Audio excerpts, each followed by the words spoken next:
সন্তান যখন বিদেশ চলে গেল 1 মাস 1.5 মাস মায়ের সাথে যোগাযোগ ঠিকই ছিল বাবা। 2 মাস 5 দিন যখন চলে যায়, হঠাৎ করে 20 দিন যাবত মায়ের সাথে সন্তানের আর কোনো যোগাযোগ হয় না।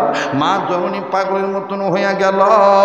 মা একবার ওই বাড়িতে যায়, আবার ওই বাড়িতে যায়, আর ডেকে ডেকে বলে, আমার বাবা, আমার ছেলে, তোমরা দ্বীপ প্রবাসী, ও প্রবাসী, তোমাদের বাড়ি থেকে আমার বাচ্চা ফোন দিছে, আমার বেটা মাসুদ কি তোমাকে ফোন দিয়েছে?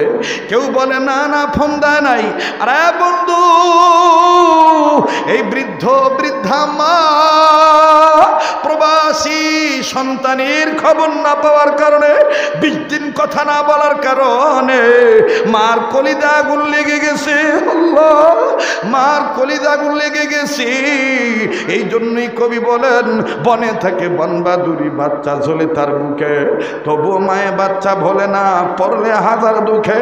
বনে থাকে বনবাদুরি, বাচ্চা ঝোলে তার বুকে, তবুও মায়ে বাচ্চা ভোলে না।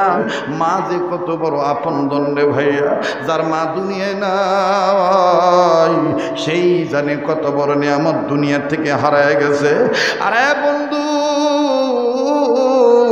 এই কথা আপনারা হয়তো বা ইতিপূর্ব বাজান মোবাইলের মাধ্যমে শুনেছেন। আজ আমি শুধু আপনাদেরকে স্মরণ করে দিয়ে বলতে চাই, বাবা ভাই গ, সন্তানরা অনেক সময় বিপদে আপদে পড়লে, স্বার্থের ব্যাঘাত ঘটলে আমার বন্ধুদের মাকে ভিন্ন করে দেয়, বাবাকেও ভিন্ন করে দেয় রে বাবা। মা বাবাকে বলে যায়, কিন্তু বাজান মার বাবা হাজারো বিপদে পড়লো বাবা, আপন বেটা বেটির কথা কিন্তু ভোলে না। কথা কোন ঠিক না বেঠি? দেখেন রে বন্ধু, কেমন বলে না। ইতিপূর্বে হয়তো বা মোবাইলের মাধ্যমে শুনেছেন, আজ বাস্তব শুনে যাবেন বন্ধু। এই শেরপুর থানার অনেক বাপ ভাইরা বিদেশের জমিনে প্রবাস জীবনে থাকেন রে বাবা। আমি শুধু আপনাদেরকে একটু ধারণা দিয়া যাই, আমার ভাইরা, আমারই এলাকার প্রতিবেশীর ঘটনা, পার্শ্ববর্তী আমার ভাইরা মহল্লার মানুষের ঘটনা। বাইরে পারিবারিক লাইফ ডেভেলপের আশায় মা বাপ অর্থ করি খরচ করে জমা করে সম্পদাদি বিক্রি করে সন্তানকে বিদেশে পাঠাইল, সিঙ্গাপুরের জমিনে পাঠাইল। একটু বাজান গভীর মনোযোগী হয়ে যান, দিলটা নরম করে দিবেন বাবা। বাজান সন্তানকে যখন 5 বেটার 1 বেটাকে বিদেশের জমিনে পাঠাইল, বিদেশের জমিনে বেটা চলে গেল রে বাবা। সন্তান যখন বিদেশ চলে গেল, 1 মাস 1.5 মাস মায়ের সাথে যোগাযোগ ঠিকই ছিল বাবা। 2 মাস 5 দিন যখন চলে যায়, হঠাৎ করে 20 দিন যাবত মায়ের সাথে সন্তানের আর কোনো যোগাযোগ হয় না। মা জননী পাগলের মতন হইয়া গেল। মা একবার ওই বাড়িতে যায়, আবার ওই বাড়িতে যায়, আর ডেকে ডেকে বলে, আমার বাবা, আমার ছেলে, তোমরা দ্বীপ প্রবাসী, ও প্রবাসী, তোমাদের বাড়ি থেকে আমার বাচ্চা ফোন দিছে, আমার বেটা মাসুদ কি তোমাকে ফোন দিয়েছে? কেউ বলে না না, ফোন দেয় নাই। আরে বন্ধু, এই বৃদ্ধা মা প্রবাসী সন্তানের খবর না পাওয়ার কারণে, 20 দিন কথা না বলার কারণে মার কলিজা আগুন লেগে গেছে। আল্লাহ, মার কলিজা আগুন লেগে গেছে। এই জন্যই কবি বলেন, বনে থাকে বনবাদুরি, বাচ্চা ঝোলে তার বুকে, তবুও মায়ে বাচ্চা ভোলে না, পড়লে হাজার দুঃখে। বনে থাকে বনবাদুরি, বাচ্চা ঝোলে তার বুকে, তবুও মায়ে বাচ্চা ভোলে না, পড়লে হাতাই। এদিকে বারবার সে ডিস্টার্ব করতে যান, দেখতেছি। হ্যাঁ, প্রজেক্টর চলতেছে, তুমি শরীরে তুমি সরো। কয়বার ব্যাটারি চেঞ্জ করো তুমি?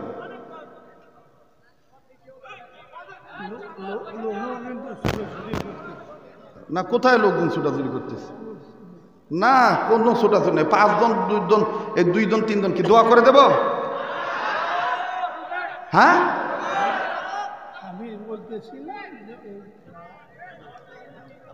দোকানের জন্য টাকা কালেকশন। থামেন কি ভাই, কথা কি বুঝলাম না। এলো কেন? এই ছেলেটা তো মারাত্মক ছেলে দেখতেছিল।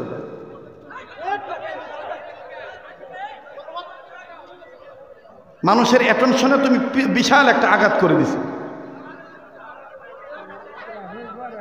জি, প্রজেক্টর যারা লাগাবেন একটা সাইটে লাগালেই হইতো, একটা সাইটে যেখানে মানুষের দৃষ্টির আড়াল থাকবে, মানুষের সমস্যা হবে না, অথবা এটাকে নিচু করলেই হয়। আচ্ছা তাকবীর দেন, লিল্লাহে তাকবীর, লিল্লাহে তাকবীর। শোনেন, শয়তানের মাথা গরম হয়ে গেছে।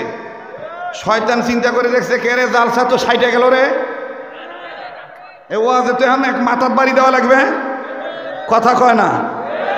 আপনারা বলেন চলবে কি চলবে না? বলবো কি বলবো না?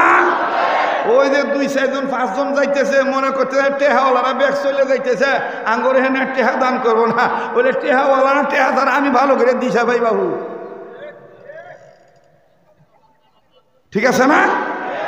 2-4 জন মানুষ থাকতেই পারে, যাইতেই পারে, তাদের প্রয়োজন থাকতেই পারে, প্রাকৃতিক সমস্যা হতেই পারে, কিন্তু এই কারণে যে হুজুর আপনি ওয়াজ এইটা বাদ দিয়া আপনি টার্নিং পয়েন্টটাই না আমাদের কাজ উদ্ধার করে দেন, এইটা আসলে আল্লাহর উপর তাওয়াক্কুল হয় না। ভরসা কার উপর রাখতে হবে? যারা বলেন কার উপরে? এটা তাকবীর দেন, নারায়ে তাকবীর, নারায়ে তাকবীর। আমি যে বিষয়টা তুলেছি এইটাকে ফিনিশিং দেওয়া দরকার আছে না নাই? তাইলে বলেন কোরআন সম্মানের কিতাব বানাইছেন কে? এই কোরআনের শিক্ষা দীক্ষা গ্রহণ করলে, বাচ্চাদেরকে দেওয়ার নিয়ত করলে মায়ের দাম বাড়ে না কমে? যেইটা বলতেছিলাম, সন্তানরা অনেক সময় স্বার্থের কারণে মাকে বাপকে আলাদা করে দেয়, ভুলে যায়। মা বাপ কি কখনো সন্তানকে ভুলে যায়?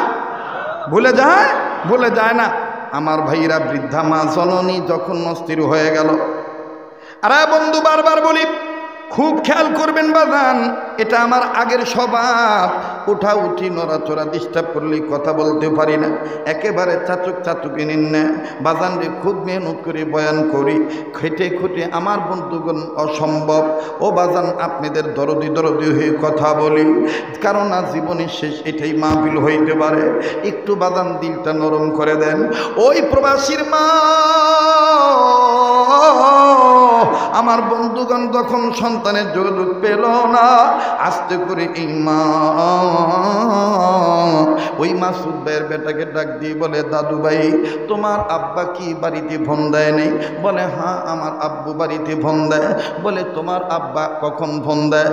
ডাক দিয়ে বললেন, দাদু ভাই আমার আব্বা আগের মতন আর আপনাদের টাইম মতন ফোন দেয় না, আমার আব্বা সুযোগ পাইলে মায়ের সাথে একটু কথা বলি আবার মোবাইল রেখে দেয়। তবে দাদু জানোনি, আমার আব্বা আমাদের সাথে আগের মতন আর কথা বলে না, কি জানি আব্বা রইছে, আব্বার কথার মধ্যে কেমন জানি কান্না কান্না ভাব বোঝা যায়। আরে বন্ধু, মা,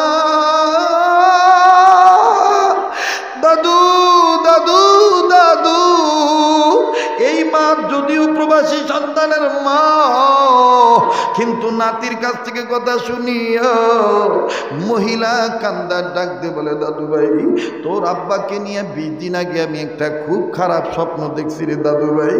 ও দাদু ভাই, এই স্বপ্নটা দেখার পর থেকে আমার আর শান্তি নাই, আমার কলিজায় কেমন জানি আগুন লেগে গেছে, খাইতেও শান্তি পাই না, ঘুমাইতে যাও শান্তি পাই না। আর শেরুয়া বাজার এলাকার বাপ ভাইরা, এ ধর্মকাম এলাকার বাবারা ভাইরা, পর্দার অন্তরে মা বোনেরা, দেখো মা কাকে বলে, মা মা মা, মা কাকে বলে? কবি বলেছেন, বনে থাকে বনবাদুরি, বাচ্চা ঝোলে তার বুকে, তবু মায়ে বাচ্চা বলে না পরনে হাজার দুঃখে। বিদেশেতে যদি কারো সন্তান মারা যায়, অশুভকে না জানিতে জানে তাহার মা। এইবার নাতি ডাক দিয়ে বললেন, দাদু ভাই আমার আব্বাকে নিয়ে তুমি কি খারাপ স্বপ্ন দেখছো একটু বলো। দাদু ডাক দিয়ে বলতেছেন, দাদু ভাই না না আমি তোমাকে বলবো না, তবে রে দাদু ভাই তুমি আমার কি একটা উপকার করতে পারবো? তোমার আব্বা যখন আজকে রাত্রে ফোন দিবে তোমার আব্বার মোবাইলটা আমার কাছে এনে দিবা, আমি তোমার আব্বুকে খালি জিজ্ঞাসা করে দেখবো, ও বেটা তুই কেমন আছিস, তোর শরীরটা কেমন? ও দাদু তোমার মাকে তুমি বলে দিও আমি দুনিয়ার কোনো কিছু চাওয়ার জন্য তোমার বাপের সাথে কথা বলবো না। বাইরে বৃদ্ধ মা এইভাবে কান্দার বলে, নাতি দেখলো দাদি কান্দে, ঠিক আছে দাদু তোমার কাছে আব্বুর মোবাইল আমি এনে দেবো। এবার বাজান লম্বা কথা সংক্ষেপ করে দিলাম রে বাবা। রাত্র যখন গভীর হয়ে যায় ঠিকই সিঙ্গাপুর প্রবাসী এই মাসুদ ছেলেরা যখন ফোন দিল বিবির সাথে কথা বলল, সন্তান মাকে ডাক দিয়ে বললেন, মা গো দাদু ভাই আব্বুর সাথে কথা বলার জন্য কান্দে, আব্বুরে নিয়ে দাদু নাকি খারাপ স্বপ্ন দেখছে, দাদু ঠিক মতন খাইতে পারে না, মোবাইলটা দাও গো মা, আমি কথা দিয়েছি দাদুর কাছে আব্বুর মোবাইলটা নিয়ে দেব, আব্বুর সাথে দাদুর কথা বলায় দেব, দাও না মা দাও।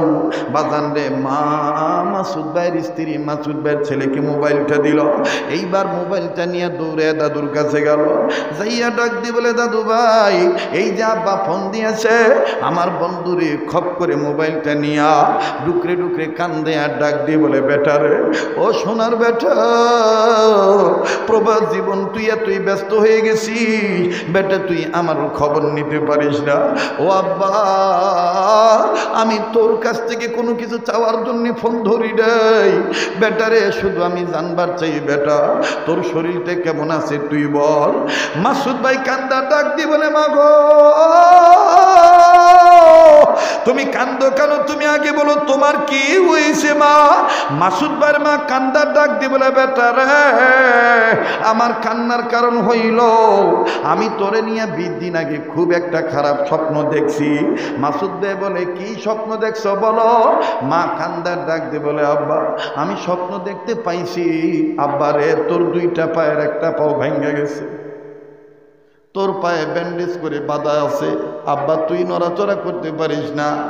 ও বাবা জানি না সত্য মিথ্যা কিছুই বলতে পারবো না, এটা আমি স্বপ্নে দেখছি বাবা। এই স্বপ্ন দেখার পর থেকে বাবা আমার খাওয়া দাওয়া বন্ধ হয়ে গেছে আর তোর সাথে যোগাযোগ বন্ধ হয়ে গেছে, আসলে বল বেটা তুই কেমন আছিস। মাসুদ ভাই কান্দার ডাক দিয়ে বলে, মা গো আসলেই তো আমি 20 দিন ধরে পঙ্গু হয়ে পড়ে আছি, তবে রে মা আমি কাউরে বলি নাই। মা তুই জানলি কেমনে, মা তোরে কে জানাইলো মা। মাসুদ ভাইয়ের মা কান্দার ডাক দিয়ে বলে, সোনার বেটা আগে তুই বল তোর কেমনে পায়ের ক্ষতি হয়েছে। মাসুদ ভাইয়ের মায়ের কথার প্রতি উত্তরে মাসুদ ভাই কান্দে আর ডাক দিয়ে বলে, প্রবাসী মাসুদ বলে, মা গো কনস্ট্রাকশনের কাজ আমার তেমন জানা ছিল না, ওজনদার বস্তু মাথায় নিয়ে নিচতলা থেকে দুতলায় উঠতে গেছি, আমি পা পিছলে পড়ে গেছি, আমার পায়ের হাঁটুর হাড্ডি ভেঙে গেছে, ডাক্তার বলেছে 120 দিন সময় লাগবে, তার মানে 4 মাসের মধ্যে নাকি ভাঙ্গা হাড্ডি জোড়া লাগবে। মা আমি মনে মনে সিদ্ধান্ত নিয়েছি আমি এই কথাটা আমার মাকে বলবো না। আমার মা যেই মা আমার খবর না নিয়ে ঘুমায় না, এই মায়ের যদি বলি আমার পা ভেঙে গেছে আমার মা খাওয়া দাওয়া বাদ দিয়ে দিবি, আমার চিন্তায় মা জননী আমার মারা যাবে। মারে আমি এইটা তুই কষ্ট পাবি বদি, কষ্ট পাবি বিদে তোরে বলি নেই, আমার ছেলে মেয়েকে বলি নেই, আমার বিবিরও বলি না, কিন্তু তুই জানলি কেমনে মা। মা ডাক দিয়ে বললো, বাবা মাসুদ তোমার নারের তারের সাথে আল্লাহর দয়া আমি মায়ের নারের তারের সাথে তোমার সংযোগ আল্লাহ দিয়া দিছে। তুমি যদি 1000 মাইল দূরেও থাকো, তুমি যদি 500 মাইল দূরেও থাকো, সন্তানের বিপদের খবর পৃথিবীর সবাই জানার আগে আল্লাহ তাআলা সন্তানের বিপদের খবর মায়ের কলিজায় জানাইয়া দেয়। কথা বলেন ঠিক না বেঠি? কাজীর বাদান ইমাম বুখারী রাহমাতুল্লাহ আলাইহির মা, মনে আছে কথাটা? ইমাম বুখারী রাহমাতুল্লাহ আলাইহির মা কান্দার ডাক দিয়ে বলেন, স্বামী গো, আমি স্বপ্নে দেখতে পাইলাম আমার গর্ভের পেটটা বারবার উঁচু হইয়া যায়। ও স্বামী, কেন উঁচু হইয়া যায়? একটু বারের জন্য নিচে নামে না। এই স্বপ্নটা দেখার পর আমার ভয় লাগতেছে, না জানি আমার বেটা, আমার সন্তানের কোনো ক্ষতি হইয়া যায়। ইমাম বুখারী রাহমাতুল্লাহ আলাইহির মা, এই ইমাম বুখারী রহমতুল্লাহ আলাইহির মায়ের এই কথা শোনার পর ইমাম বুখারী রহমতুল্লাহ বাবা ডাক দিয়ে বলেন, বিবি রে, আগেই তুমি ঘাবড়াইও না। এই স্বপ্নটার ব্যাখ্যা ভালো না মন্দ এই জ্ঞান গরিমা আমার জানা নাই। তবে রে বিবি, তুমি অপেক্ষা করো, একটু পরে ফজর আজান দেবে, মসজিদে আমি যাব, নামাজ আদায় করব। নামাজ আনতে আমাদের মসজিদে যে ইমাম সাহেব আছে, উনি জগৎ বিখ্যাত একজন আল্লাহওয়ালা মানুষ, উনিও হাদিস বিশারদ, উনি স্বপ্নের ব্যাখ্যা বলতে পারবে। আমি জানবো তোমার স্বপ্নের ব্যাখ্যাটা ভালো না মন্দ। ইমাম বুখারী রাহমাতুল্লাহ আলাইহির মা ডাক দিয়ে বলেন, ঠিক আছে স্বামী, অপেক্ষা করলাম। এবার বাদান চলে গেল। লম্বা কথা সংক্ষেপ করে দিলাম, কোন কোরআনকে আর কোন কোরআনকে আল্লাহ পাক আমার জন্যে, আপনাদের জন্যে, দয়ার নবীর জন্যে আল্লাহ মহাসম্মানের বস্তু বানাইলেন। এইবার মসজিদে যখন নামাজ শেষ হয়ে গেল, ইমাম বুখারী রহমতুল্লাহর বাবা আল্লাহ ওয়ালার কাছে যা ডাক দিয়ে বলেন, ওগো আল্লাহর বান্দা, ওগো আল্লাহর ওলি, আমার বিবি একটা স্বপ্ন দেখেছি, স্বপ্নটা শুনে দেখেন তো দেখি, বলেন তো দেখি ব্যাখ্যাটা ভালো না মন্দ, বলেন বলেন, আপনি বলেন তো দেখি। এবার ইমাম বুখারীর বাবাকে, বুজুর্গ মানুষ ইমাম সাহেব হুজুর আল্লাহওয়ালা, ডাক দিয়ে বলতেছেন, বলেন আগে কি স্বপ্ন দেখছে? ডেকে ডেকে বলতেছেন, হুজুর আমার বিবি স্বপ্ন দেখেছে, আমার বিবির গর্ভের পেটটা 12 বার উঁচু হইয়া যায়, একটা বারের জন্য নিচে নামে না। এই কথাটা বুজুর্গ বান্দা শোনার পরে ব্যাখ্যা না বলিয়া ইমাম বুখারী রহমতুল্লাহ বাবাকে আল্লাহর ওলি টান দিয়া বুকের সাথে জড়ায় ধরছে, কপালে একটা চুমা দিছে, আর হাতটা বাড়াইয়া ডাক দিয়ে বলতেছে, মাওলানা, ও আল্লাহর বান্দা, স্বপ্নের ব্যাখ্যা আমি পরে বলবো ভালো না মন্দ, কিন্তু আগে আপনি আমার হাতে হাত রেখে ওয়াদা করেন, আপনি হাসরের ময়দানে আল্লাহ দয়া করে আপনার জান্নাত দিলে আপনি আমারে থইয়া জান্নাতে যাবেন না। আল্লাহু আকবার বলেন। আমি কখনোই আমার জীবনে বয়ানে কৃপণতা করি না। 2 ঘন্টা 2.5 ঘন্টা এটা আমি সার্ভিস দিই। আমার ভাইরা এত কষ্ট করে একটা ব্যবস্থাপনা করেছেন, এটা তো ন্যূনতম হক আদায় করা দরকার। কথা কয় না, জোরে বলেন। তো আমার আরেকটু সময়ের দরকার। আপনারা কি ততটুকু সময়ের ধৈর্য ধারণ করে দিতে পারবেন? পারবেন তো? হুজুর বলতেছেন, বাবা আপনি স্বপ্নের ব্যাখ্যা না বলে আপনি জান্নাতে নিয়ে যাওয়ার ওয়াদা চাচ্ছেন, বুঝলাম না। ডাক দিয়ে বলতেছে, মাওলানা, আপনার কপালে ইতিপূর্বে এইরকম রৌনকওয়ালা নূর দেখি নাই, আজকে আপনার কপালে যেই নূর দেখতেছি, সুবহানাল্লাহ। তো আমি আপনাকে ওয়াদা করতেছি।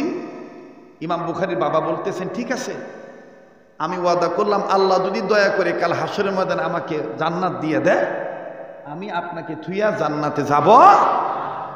উভয়কে ওয়াদা দিলেন। এবার ইমাম বুখারীর বাবাকে বুজুর্গ বান্দা ডাক দিয়ে বলতেছেন, মাওলানা, আপনার বিবির গর্ভে সন্তানের আলামত বুঝতে পারার পর আপনারা স্বামী আর স্ত্রী উভয় কি দোয়া করছেন প্রথম, এটা আগে বলেন, তাহলে ব্যাখ্যা করা সহজ হবে। সুবহানাল্লাহ করবেন না? হুজুরকে ডাক দিয়ে বললেন, আল্লাহর ওলি, আপনি বলেন তো দেখি, আমার বিবি যে স্বপ্নটা দেখলো, এই স্বপ্নটার ব্যাখ্যা ভালো না মন্দ? আরে বাবা, বারবার বলি রে বন্ধু, এটা আমার পুরনো অভ্যাস। রাত্র যত গভীর হবে তত আল্লাহ তারা তার দয়া দ্বারা এই বান্দাটাকে জনগণের জন্য বাজারে কণ্ঠ ক্লিয়ার করে দেয়। বাবাজি দোয়া করেছেন বিদায় আল্লাহ তার বান্দার কণ্ঠের উপরে এখনো দয়া শামিল রেখেছেন, নতুবা বাজান কণ্ঠ নষ্ট হয়ে যেত। বাইগ ইমাম বুখারী রহমাতুল্লাহর বাবা বুজুর্গকে যখন বলেন তো হুজুর, আমার বিবির গর্ভের পেটটাতে বারবার উঁচু হয়ে যায়, এই স্বপ্নের ব্যাখ্যাটা ভালো না মন্দ? এইবার আল্লাহর ওলি ডাক দিয়ে বললেন, হুজুর গো, আগে বলেন আপনার বিবির গর্ভে যখন সন্তানের আলামত বুঝতে পারলেন, আপনি আর আপনার বিবি দুইজন মিলিয়া কি প্রথম দোয়া করেছেন বলেন, তাইলে আমি ব্যাখ্যাটা করা সহজ হয়ে যাবে। এবার বন্ধুরে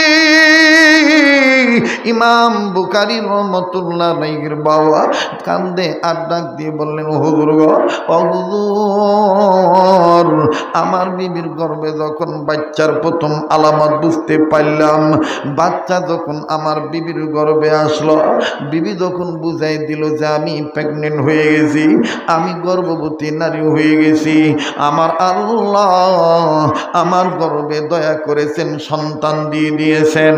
ও হুজুর, আমার বিবি গর্ভের উপর এক হাত রাখলো, আমিও আমার বিবির গর্ভে এক হাত রাখলাম, আমি আর আমার বিবি উভয় মিলিয়া আল্লাহর দরবারে আমরা উভয় মিলিয়া এমনভাবে দোয়া করলাম, প্রথম দোয়া করলাম।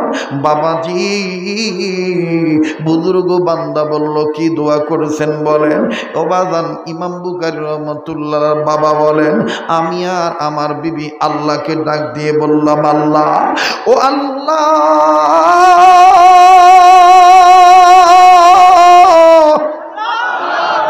ওগো মালিক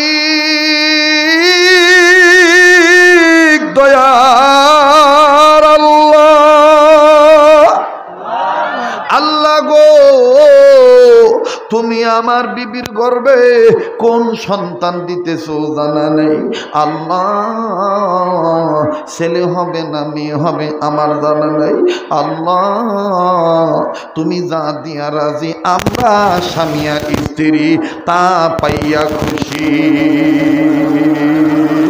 তবে রে মালিক, ছেলে হোক আর মেয়ে হোক, উভয় আমরা মা আর বাবা স্বামী আর স্ত্রী নিয়ত করলাম, তোমার কাছে প্রমিস করলাম, ওয়াদা করলাম, বাচ্চাটার জন্য দোয়া করলাম তোমার দরবারে। আল্লাহ এই বাচ্চাটাকে আমরা উভয় মিলিয়া কোরআন সুন্নাহর শিক্ষায় শিক্ষিত বানাবো। ও বাজান, এবার দেখেন বুজুর্গ বান্দা ডাক দিয়ে কয়, ওগো আল্লাহর বান্দা, শোনেন শোনেন, আপনার বিবির দোয়া আর আপনি সন্তানের বাবা হিসাবে আপনার দোয়া আমার আল্লাহর কাছে এতটাই প্রিয় হয়ে গেছে, আমার আল্লাহ মায়ের দোয়া বাবার দোয়া ফেরত দেয় নাই, আমার আল্লাহ এই দোয়াটা কবুল করেছেন। আর আপনার বিবির গর্ভে যে সন্তানটা আল্লাহ পাক দয়া দ্বারা দিয়ে দিয়েছেন আপনার মাধ্যমে, আমার আল্লাহ আপনার বিবিকে স্বপ্নের মাধ্যমে বুঝিয়ে দিলেন, দেখাইয়া আপনার বিবির গর্ভে যেই বাচ্চাটা আসবে দুনিয়ায়, এই বাচ্চাটার এলেমের মাথা, সম্মানের মাথা, এই বাচ্চাটার জ্ঞানের মাথা কিয়ামত পর্যন্ত উঁচু থাকবে, কেউ নিচু করতে পারবে না। এবার বগুড়া জেলার শেরপুর থানার বাপভাইরা, দরমুকাম আগত আমার বাপভাইরা বলেন তো দেখি বাবারা, ইমাম বুখারী রহমাতুল্লাহর সম্মান কিয়ামত পর্যন্ত থাকবে কি থাকবে না? আমার বাইরা থাকার একটা নমুনা প্রমাণ হইল বুখারী শরীফের হাদিস নামক যে কিতাবখানা আছে, এই বুখারী শরীফের হাদিসের কিতাব কিয়ামত পর্যন্ত থাকবে, কথা কোন ঠিক না বেঠি?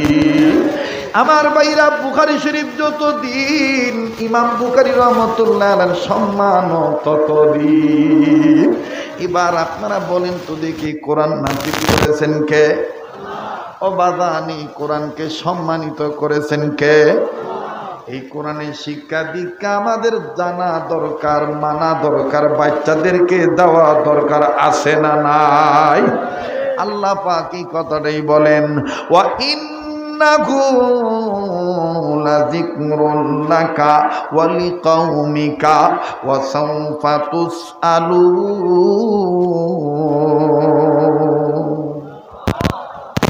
মুহতারাম হাজিরিন, অনেক কষ্ট দিয়েছি। কিরে বাবা রে, আমার কষ্ট করো বাবা, আল্লাহ বসো। মাশাআল্লাহ, জাযাকাল্লাহ। আমার ভাইরা, আমি জানি আপনারা প্রেমের নদীতে হাবুডুবু খাচ্ছেন। আমি আরো বললে আরো শুনবেন, কিন্তু আমরা শুনবো কম, আমল করব বেশি। আমি আপনাদের আচরণে অত্যন্ত প্লিজড, আমি খুশি। আল্লাহর কাছে আপনাদের জন্য দোয়া করব। আল্লাহ যেহেতু আমাকে নিয়মিতভাবে কিছুদিন পর পরই মক্কা মদিনায় নিয়ে যায়, আমি আপনাদের জন্য দোয়া করবো ইনশাআল্লাহ। তবে দোয়ার পূর্বে আপনারা আমার কাছে আবদার জানিয়েছেন অনেকেই, হযরত আমাদের পুরনো যে ভালো লাগার বিষয়টা আজানের সুর, আপনি একটু আমাদেরকে শোনাবেন। আপনারাও কি এখনো সেটাতে রাজি আছেন? হ্যাঁ, তো খালি আজান শুনলে হবে নাকি আজান শুনে ৫ ওয়াক্ত নামাজও আদায় করতে হবে? নামাজ আদায় করতে হবে না? তাহলে কি আমি আজানটা দেব, শোনাবো? তাই একটু ঘুম ভাঙান লাগবে, যে আবার চেতন হওয়া লাগবে, জাগ্রত হয়ে তাকবীর দেওয়া লাগবে। লিল্লাহে তাকবীর। না বাজান, এটা আজান শোনার তাকবীর হয় নাই। লিল্লাহে তাকবীর। মাশাআল্লাহ, আবার লিল্লাহে তাকবীর। এবার আসেন, রেডিও খুললে দেখবেন কারি মোহাম্মদ উবাইদুল্লাহ হুজুর কত সুন্দর মায়ার কণ্ঠে বলে, আল্লাহু আকবার, আল্লাহু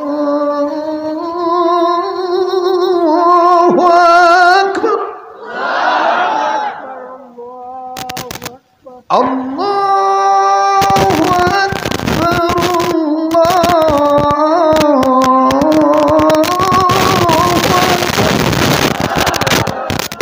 أشهد أن لا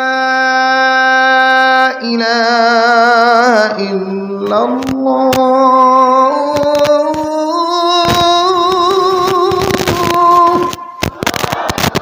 أشهد أن لا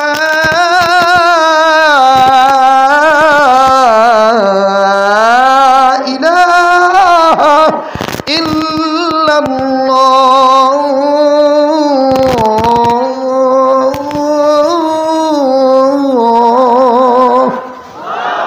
মারহাবা কম। আমার বাইরে এখন বলেন, এই আজানের মধ্যে সুন্নত আছে না নাই? আজান কি মন গড়া দিতে হবে না সুন্নতুল আজান দিতে হবে? হ্যাঁ, সুন্নতি আজান হইল এক আলিফের জায়গায় এক আলিফ, 3 আলিফের জায়গায় 3 আলিফ। সেটা কেমন?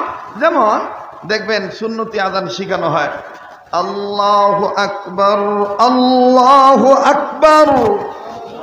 মারহাবা কন, আর ধরে কোন মারহাবা। কিন্তু প্রেমের সুন্নতি আজান, প্রেমের সুর মদিনার কণ্ঠ থেকে পাওয়া যায়, ঠিক কিনা বলেন?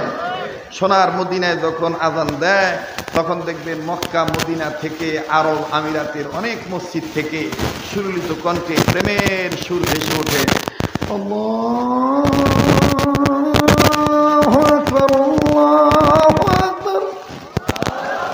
মারহাবা কন, আরো ধরে কোন মারহাবা। তাহলে আজান শুনে খালি কানের মজা নেব না, নিয়মিত নামাজ আদায় করব। পারবো তো ইনশাআল্লাহ? কারা কারা তৈরি আছি? 2 হাত তুলে আল্লাহকে দেখাই তো ভাই। লিল্লাহে তাকবীর। আপনারা যারা দাঁড়িয়ে আছেন বসেন, দোয়া হয়ে যাবে।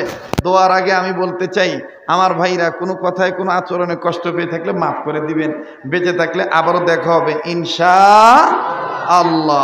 এবার আমি মোনাজাতের পূর্বে ওলি আল্লাহর দরবার থেকে, এই মাদ্রাসার মাহফিল থেকে, এই ধর্মকাম হযরত শাহ তুরকান রহমতুল্লাহি আলাইহির নামকরণের এই জামে মসজিদের এই মাহফিলের পক্ষ থেকে একটা সুন্নতের মস্ক করাইতে চাই, কেননা সুন্নত আছে যেখানে, উম্মত আছে সেখানে। এই লোকগুলো আসলে মানে, এই তোমার মিডিয়ার নাম কি?